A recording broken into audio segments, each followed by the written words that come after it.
राजस्थान का एक ऐसा गांव जहां एक भी लड़की नहीं है, इसलिए उन्हें शादी के लिए दुल्हन खरीदनी पड़ती है। आज भैरव अपने ताऊ के साथ दुल्हन खरीदने इस आदमी के पास आया है। ये आदमी गांव की भोली भाली लड़कियों को दुल्हन बनाकर महंगे दामों में बेच देता है। अब आदमी एक किन्नर को लड़की बनाकर उनके सामने लाता है और उनसे 50,000 की डिमांड करता है। पहली नजर में भैरव को लड़की पसंद आ जाती है। वो आदमी से लड़की का आइडेंटिटी कार्ड मांगता है। तब आदमी कहता है, अगर तुम्हें डॉक्यूमेंट वाली लड़की चाहिए तो उसके 1 लाख रुपए देने होंगे। ये सुनकर ताऊ उसे डांटते हुए कहता है, तुझे शादी लड़की से करनी है या उसके डॉक्यूमेंट से? वो बताता है, हमें ऐसी लड़की चाहिए जो घर को संभाल सके। पर भैरव कहता है, अगर कल के दिन लड़की कहीं भाग गई तो हम उसके डॉक्यूमेंट के जरिए उस तक पहुंच सकते हैं। दरअसल दुल्हन खरीदने के लिए उसने अपनी सारी जमीन बेच दी थी। भैरव का डिमांड सुनने के बाद आदमी कहता है, अगर तुझे दुल्हन चाहिए तो बता, नहीं तो मैं इसे किसी और को बेच दूंगा। अब ताऊ बिना कुछ सोचे उन्हें 50,000 देकर लड़की खरीद लेता है, जिसके बाद आदमी पंडित बुलाकर वहीं उनकी शादी करवा देता है। शादी संपन्न होने के बाद भैरव उसे दुल्हन बनाकर अपने घर ले आता है। भैरव की शादी से पूरा गाँव खुश था। अब रात को ताऊ गाँव वालों को शादी की पार्टी देता है। गाँव की औरतें दुल्हन का चेहरा देखती हैं तो उन्हें सब कुछ ठीक लगता है, लेकिन जब भैरव सुहागरात मनाने के लिए उसके करीब जाता है तो उसे पता चलता है कि वो एक किन्नर है, जिससे भैरव का मूड खराब हो जाता है। गुस्से में वो अपने ताऊ को इसके बारे में बता देता है, जिसके बाद ताऊ किन्नर को बुरी तरह से पीटने लगता है, लेकिन भैरव उसे ऐसा करने से रोक देता है। तब किन्नर रोते हुए बताती है, उस आदमी ने मेरी शादी जबरदस्ती करवाई है। अगर मैं यह बात आप लोगों को बता देती तो वो मुझे मार डालता। पर ताऊ को किन्नर की बातों पर यकीन नहीं होता। भैरव बहुत दुखी था, क्योंकि शादी करने के चक्कर में उसने अपनी सारी जमीन बेच दी थी। सब कुछ गंवाने के बाद अब ताऊ उस आदमी को पकड़ने की बात करता है, लेकिन किन्नर उन्हें बताती है, वो आदमी बहुत बड़ा गुंडा है। अगर आपको अपने पैसे वापस चाहिए तो पुलिस वालों के पास जाओ। किन्नर की बात मानकर अगली सुबह वे दोनों पुलिस के पास जाने लगते हैं, लेकिन तभी रास्ते में गांव का एक आदमी उनसे कहता है, गांव में नई दुल्हन लाने से आप लोगों की इज्जत बढ़ गई है, वरना इस गांव में तो कोई दुल्हन आना ही नहीं चाहती। ये सुनकर ताऊ का मूड बदल जाता है। वो भैरव को समझाते हुए कहता है, अगर गाँव वालों को पता चल गया कि तुम्हारी पत्नी एक किन्नर है तो लोग हमारा मजाक उड़ाएंगे, इसीलिए अब हमें वापस चलना चाहिए। भैरव को पैसे खोने का दुख था, लेकिन ताऊ किसी तरह उसे मना कर घर ले आता है। घर पहुँचने के बाद वे देखते हैं कि किन्नर उनके लिए खाना बना रही है। किन्नर ताऊ को खाना परोस कर देती है।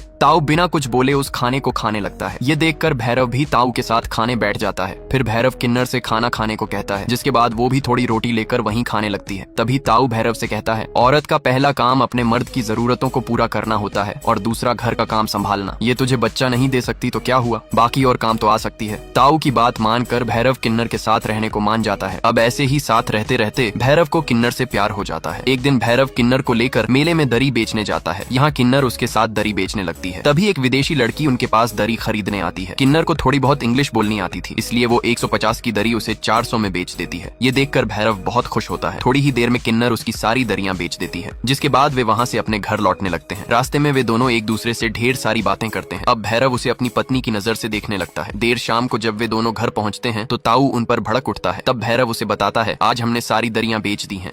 अब एक दूसरे के साथ वक्त बिताने के बाद भैरव किन्नर को पसंद करने लगता है। फिर रात को जब किन्नर अपने कमरे में आती है तो भैरव उसके भींगे चेहरे को सहलाने लगता है, लेकिन किन्नर इस पर ध्यान न देते हुए चुपचाप अपना बिस्तर बिछाने लगती है। तभी भैरव उससे कहता है, तू मेरे साथ खटिए पर ही सो जाया कर, ये बात मैं ताऊ को कभी नहीं बताऊंगा। तब किन्नर रोते हुए कहती है, मैं आपको कभी औरत का सुख नहीं दे पाऊंगी, इसलिए आप मेरा इतना ख्याल न रखा करो। किन्नर की आंखों में आंसू देखकर भैरव को बहुत बुरा लगता है। किन्नर को खुश करने के लिए भैरव उसे झुमके गिफ्ट करता है। झुमके देखकर किन्नर का चेहरा खुशी से खिल उठता है। अब किन्नर भैरव से कहती है कि तुम मुझे झुमके पहना दो, तो भैरव उसे झुमका पहनाने लगता है। पर तभी भैरव की नीयत बिगड़ जाती है और वो किन्नर के साथ क्रिकेट खेल लेता है। अगली सुबह किन्नर ताऊ को लस्सी देने जाती है। ताऊ उसके नेक काम से बहुत खुश होता है और भुक्कड़ की तरह पूरी लस्सी पी जाता है। उसी शाम जब वो गाँव वालों के साथ गप्पे मार रहा होता है, तभी गाँव का एक आदमी ताऊ से पूछता है, अभी तक भैरव की बीवी को बच्चा क्यों नहीं हुआ? ये सुनकर ताऊ का मूड खराब हो जाता है। वो घर पहुंचकर भैरव को खरी खोटी सुनाने लगता है, जिससे दोनों के बीच बहस हो जाती है और भैरव घर छोड़कर चला जाता है। भैरव के चले जाने से किन्नर बहुत दुखी होती है। तभी कुछ देर बाद भैरव नशे की हालत में कमरे में आता है और किन्नर को मनाने लगता है। तब किन्नर कहती है, मुझे यहाँ से कहीं दूर भगा ले चलो, लेकिन भैरव अपने ताऊ से बहुत डरता था, इसलिए वो उसे ले जाने से मना कर देता है। इसी तरह बातें करते करते दोनों करीब आने लगते हैं, जिसके बाद भैरव अपना कार्यक्रम शुरू कर देता है। तभी प्यास लगने की वजह से ताऊ की नींद खुल जाती है। वो जैसे ही पानी लेने मटके के पास जाता है, तभी उसे वहाँ खटिया हिलने की आवाज सुनाई देती है। जब वो भैरव के कमरे में झांक कर देखता है तो अंदर का सीन देखकर ताऊ के अरमान जाग जाते हैं। फिर अगले दिन ताऊ भैरव को किसी काम से बाहर भेज देता है और मौका पाकर ताऊ किन्नर के साथ जबरदस्ती करने की कोशिश करता है।